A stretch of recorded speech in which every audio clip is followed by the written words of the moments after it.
Assalamualaikum warahmatullahi wabarakatuh. Seorang profesor di Amerika dikritik karena mempertanyakan seperti apa kontribusi Muslim terhadap perkembangan pengetahuan dan teknologi.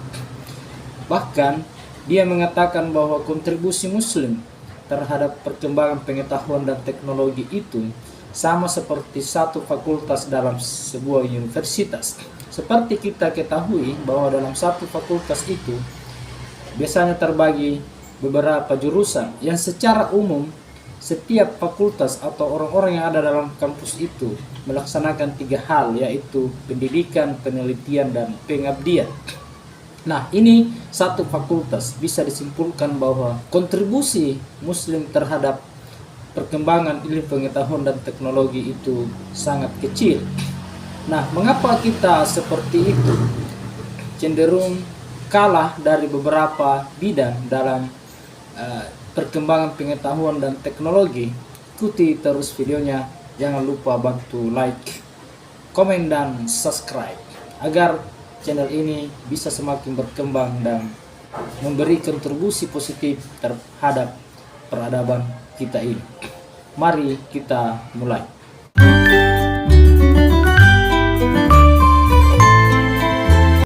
Dalam beberapa bidang kita bisa melihat seperti apa posisi Indonesia. Misalnya dalam hal pemberantasan korupsi, Indonesia berada di angka 110 atau ranking 110 dunia.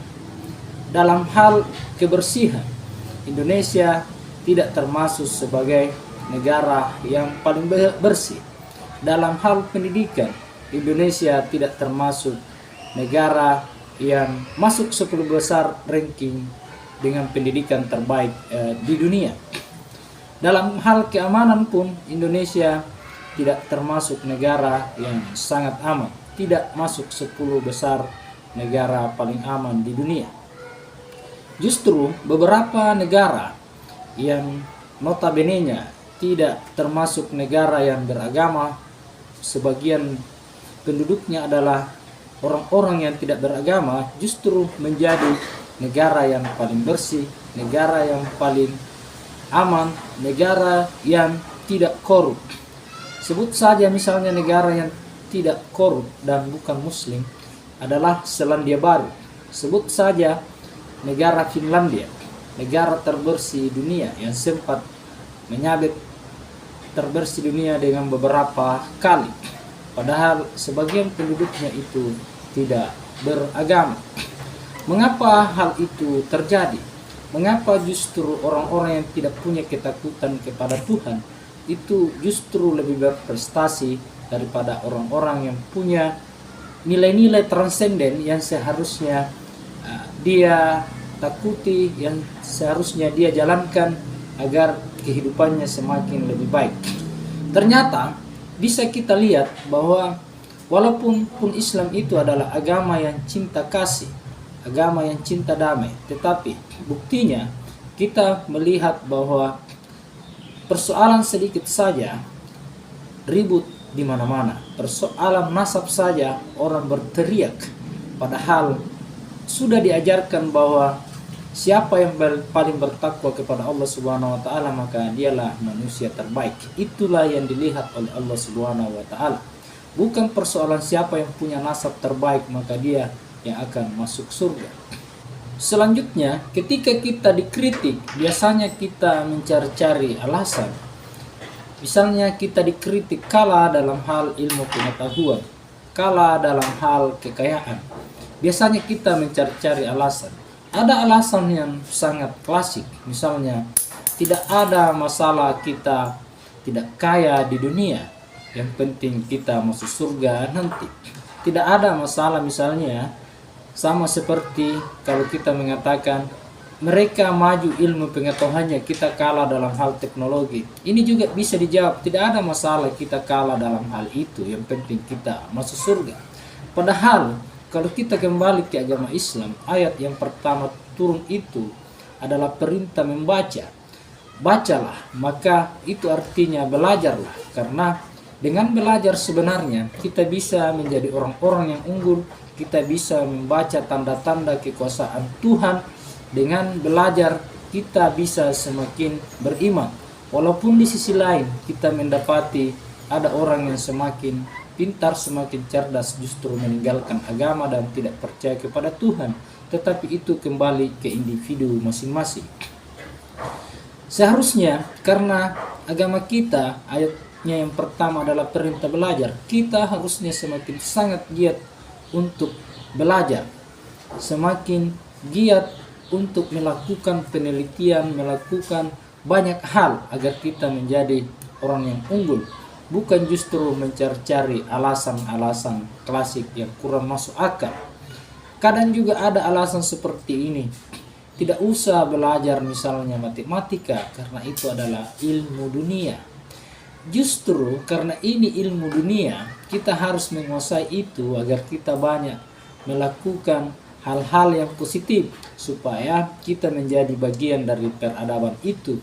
Kita yang seharusnya mewarnai peradaban ini, jangan justru yang lain mewarnai kita. Dan sepertinya itu yang terjadi saat ini. Dan apa yang terjadi saat ini adalah kadang itu membuat miris. Misalnya, blog produk Israel, blog produk yang ada kaitannya dengan Israel, karena Israel menjajah Palestina, melakukan genosida. Sementara WhatsApp yang kita gunakan, YouTube yang kita gunakan, itu bagian dari orang-orang Yahudi, ada mungkin juga Nasrani.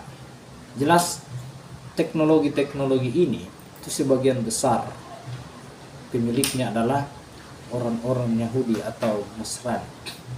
Sudah terbukti memang bahwa kita kalah dari wilayah itu. Kita kadang menjelekkan mereka melalui platform-platform yang dia buat. Mengapa sebenarnya ini terjadi? Karena ternyata kita, sebagian dari kita ini menganut agama ini sepertinya kurang serius. Ini dugaan saya ya. Sepertinya kurang serius. Sehingga tidak mendalami benar-benar agama ini, tidak mencari apa sebenarnya inti, apa sebenarnya yang diperjuangkan agama ini. Apakah hanya sebenarnya hanya akhirat saja, ataukah kita tidak usah berkontribusi di dunia ini dalam berbagai bidang, lalu menunggu ajal kita datang? Apakah memang seperti itu agama ini? Saya kira tidak. Seperti yang saya sampaikan sebelumnya, bahwa kita harus merubah, kita harus menjadi bagian dari peradaban ini dengan melihat dengan baik seperti apa tujuan-tujuan dari Islam itu sendiri. Kita seharusnya membuang hal-hal yang sebenarnya jauh dari yang seharusnya kita perjuangkan. Kita harus memperjuangkan hal-hal inti.